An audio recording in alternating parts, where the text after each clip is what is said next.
এটা জংফা solar inverter, এটাকে আমরা রিপেয়ার করব। এটা হচ্ছে এইটা। এখন এটাতে আমরা যে সমস্যাগুলো পেয়েছি, মোসফেটের ডিস্টার্ব পেয়েছি মোসফেটের, এখন আমরা মোসফেটগুলো মনে করেন যে কাটা মোসফেট কীভাবে পরিমাপ করতে হয়। এই হচ্ছে আমাদের মিটার। এই মিটারের এই যে সিলেক্টর সুইচ দিয়ে আমরা এই যে ডায়োডের মাপে দেবো। এখানে লাইট দিলে ভালো দেখতে পাবেন। এখন এটা হচ্ছে হাই ভোল্টেজের মোসফেট এটি, আর এটা হচ্ছে লো ভোল্টেজের মোসফেট, মানে কাটা মোসফেট আর ভালো মোসফেট টেস্টিংয়ের পদ্ধতি দেখে দিচ্ছি। এখানে হচ্ছে মোসফেটের এটা হচ্ছে সোর্স, ড্রেন, গেট। তাহলে আমরা পরিমাপ করবো হলো সোর্সের সাথে পজিটিভ ধরতে হবে, কারণ এটা এনপিএন, আর ড্রেনের সাথে ধরতে হবে। দেখেন এটা ঠিক আছে। আর এটাতে দেখেন কি দেখায়, এটা কিন্তু কাটা, এটা নষ্ট হয়ে গেছে। আমরা যদি আর পোলারিটি চেঞ্জ করে ধরি তাহলে কিন্তু মানই দেখাচ্ছে, তার মানে এটা ড্যামেজ। আর এটা ভালো। এরপরে আমরা যদি আরেকটা ধরি, এটার ক্ষেত্রেও দেখেন এটা ভালো। এগুলো আমি লাগাবো, এগুলো ভালো এই চারটা। আর এর নষ্ট হয়েছে এই চারটা মোসফেট। এই চারটার মধ্যে একটা দেখালাম, আর একটা দেখেন, তাহলে বুঝতে পারবেন। এই দেখেন সোর্স আর ড্রেনে দেখেন জিরো, শর্টেজ দেখাচ্ছে, পুরো শর্ট, যার কারণে এই মোসফেটগুলো নষ্ট। আর হাই ভোল্টেজের মোসফেট হচ্ছে এখানে আছে, এখানে হাই ভোল্টেজের মোসফেট আছে নষ্ট দুইটা, তাহলে মোট 6টা মোসফেট নষ্ট হয়েছে। এখন আর আমরা হাই ভোল্টেজ দেবো আর 740, আর 740 দিলে এনাফ। আচ্ছা, এখন আমাদের এই মোসফেট খুললাম, খোলার পরে যে মোসফেট চেক করছি না, আমাদের আরও কিছু বিষয় আছে। এখানে দেখেন এর যেখানে এই যে পিসিবি সব পুড়ে গেছে, পিসিবি দেখেন, পিসিবি একদম পুড়ে গেছে, দেখছেন? এটা কেটে গেছে। আমরা এগুলো ঠিক করবো। আমরা ফিউজ কেটে গেছিলো, ফিউজ শর্ট করে দিয়েছি। এখন আমরা যদি এইটাতে পাওয়ার দিই, ব্যাটারি পাওয়ার দিয়ে আমরা যে এটার চেক করে নিয়েছি আমরা, জিডিএসের হচ্ছে গেট মিটার আমরা ওহমসে দিলাম। এই যে রেজিস্ট্যান্স, এই গেটের সাপ্লাই আসে এই রেজিস্ট্যান্সের মাধ্যমে। এই রেজিস্ট্যান্স কাটা থাকলে কিন্তু মোসফেট টিকবে না। এই যে 27 ওহমস আছে, এটি ঠিক আছে। এটা আবার চেক করি, এটা ধরেন 27 ওহমস আছে, তার মানে এই দুটা মোসফেটের গেট রেজিস্ট্যান্স ঠিক আছে। এটা চেক করি, এটা ঠিক আছে।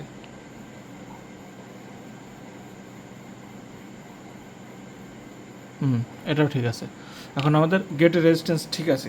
মোসফেট নষ্ট হলে গেট রেজিস্ট্যান্স কেটে যায়, আমরা গেট রেজিস্ট্যান্স চেক না করে মোসফেট চেঞ্জ করলে মোসফেট টিকবে না। এখন আমরা এখানে পাওয়ার দিয়ে দেখি যে আমাদের ভোল্টেজ আসে কিনা, অর্থাৎ আইসির থেকে ভোল্টেজ ছাড়ে কিনা, অসিলেশন ঠিক আছে কিনা। আমরা এখন এটা মিটারকে ভোল্টেজে দিয়ে দিলাম। ভোল্টেজে দেওয়ার পরে আমরা সোর্সে নেগেটিভ ধরলাম, আর গেটে এখন দেখেন এই যে 4.96, এখানে 10 ভোল্টেজ দেখাবে না। এই জন্য দেখাবে না কারণ এই পাশের 5 ভোল্ট, এই পাশের 5 ভোল্ট, 10 ভোল্ট। আর ব্যাটারি সাপ্লাই 20 ভোল্ট, 2 ভোল্ট কম আসছে। 2 ভোল্ট হচ্ছে পিডিএফডব্লিউএমে 2 ভোল্ট কম আছে। এই যে দেখতে পাচ্ছেন, তার মানে আমার অসিলেশন আশা করি ঠিক আছে। অসিলেশন আমার 4টা মোসফেটে ভোল্টেজ ঠিক আছে। আমরা ডিসি অর্থাৎ প্রাইমারি সাইড ঠিক করার পরে সেকেন্ডারি সাইড চেক করবো না, প্রাইমারি ভোল্টেজ না গেলে সেকেন্ডারিতে চেক করা কঠিন হবে।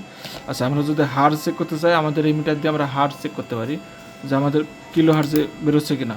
আমরা হার্জে দিয়ে দিলাম মিটার। এখন যদি আমরা এখানে ধরি, দেখেন এখন কিন্তু আমার এখানে কিলো হার্জে চলে আসছে 38 কিলো হার্জ, অর্থাৎ আমার হার্জও ঠিক আছে। তার মানে আমি এখানে মোসফেট লাগালে আমার ডিসি আউটপুট বের হবে। কিন্তু ডিসি আউটপুট বের হলে এরপর আমরা এসি সাইড ঠিক করবো। তার আমরা ডিসি আউটপুটের মোসফেট সাইডটা লাগাই নিই। ওকে, আমাদের ডিসি সাইডের মোসফেট লাগানো শেষ। ডিসি মোসফেটগুলো, আউটপুটের মোসফেটগুলো মানে প্রাইমারি মোসফেটগুলো লাগাইছি। এখন আমরা এখানে চেক করতে হবে ভোল্টেজ, এ পাশে নেগেটিভ আর এ পাশে পজিটিভ ভোল্টেজ আসে, ক্যাপাসিটর চার্জ হয়। এখন আমরা ব্যাটারি কানেকশন দেবো, ব্যাটারি কানেকশন দিয়ে আবার চেক করতে হবে। এখন আমরা দেখব ভোল্টেজ, দেখি ভোল্টেজের কী অবস্থা। মিটার তো দেখতে পাচ্ছেন,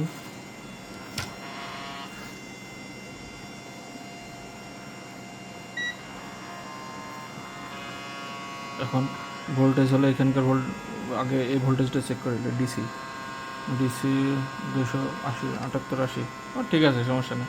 তার মানে ডিসি আমার ওকে। এখন আমার চেক করতে হবে এখানকার ভোল্টেজ ঠিক আছে কিনা। এখানকার 3.9, হ্যাঁ ঠিক আছে আউটপুট। তার মানে মসফেটের গেটের ভোল্টেজও ঠিক আছে। তার মানে আমি এখানে মসফেট লাগা দিলে আমার হয়ে যাচ্ছে, আর আশা করি আর ডিস্টার্ব করবে না। তাহলে আমরা মসফেটটা লাগাই, তারপর চেক করে আউটপুট হাত সহকারে, ঠিক আছে না? ওকে, তাহলে আমরা আউটপুটের মসফেট দুটায় IRF 740 লাগাবো। IRF 740 লাগাই, তারপর দেখি আচ্ছা এখানে ভোল্টেজ আছে কিনা চেক করে নিতে হবে। আবার ভোল্টেজ গেছে,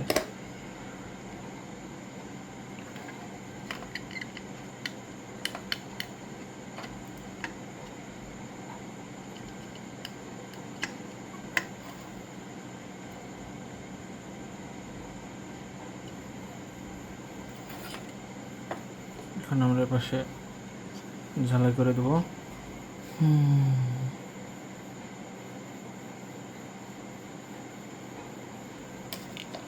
এখন আমরা দেখবো এসি আউট, আমাদের এসি 220 ভোল্ট আউট হয় কিনা। Voltage AC volt 224। ওকে, এখন এটা লোড টেস্ট করব। লোডের জন্য এই যে 100 ওয়াটের ফিলামেন্ট বাল্ব এখন আমরা এখানে দিব। ঠিক আছে,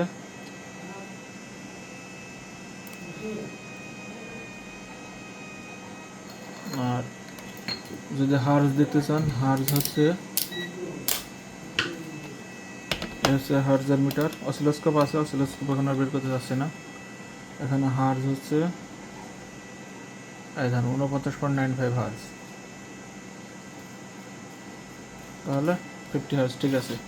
কারণ আমাদের একটা ছোটো টেস্টিংয়ের একটা ছোটো কুলিং ফ্যান আছে, যাতে ফ্যান চলে কিনা চেক করার জন্য।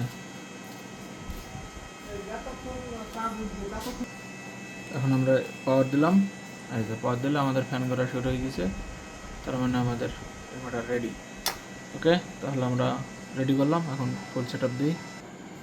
ওকে, ফাইনালি রেডি হয়ে যাচ্ছে আমাদের সোলার ইনভার্টারটা। এটা রিপেয়ার শেষের দিকে, কারণ জানি না এটা কীভাবে নষ্ট করছিল, কিন্তু নষ্ট তো করছিল। আমরা কতগুলো মসফেট চেঞ্জ করছি দেখছেন, এই মসফেটগুলো চেঞ্জ করার পরে এটা রানিং হয়েছে। এখন এটা আমরা কমপ্লিট করে রেডি একদম। ফাইনালি এখন চেক দিয়ে দেখা দেবো আপনাদেরকে। এই হচ্ছে ব্যাটারি, পাওয়ার প্লাগিং, পাওয়ার দিয়ে দিলাম, পাওয়ার চলে আসলো। এখন এই হচ্ছে বাল্ব, লোডে দিয়ে দেবো।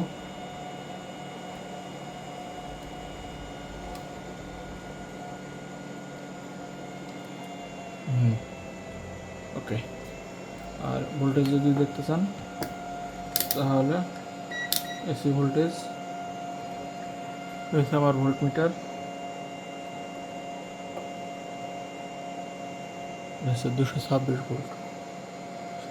ওকে, ধন্যবাদ। চ্যানেলটি সাবস্ক্রাইব করবেন, সাথেই থাকবেন।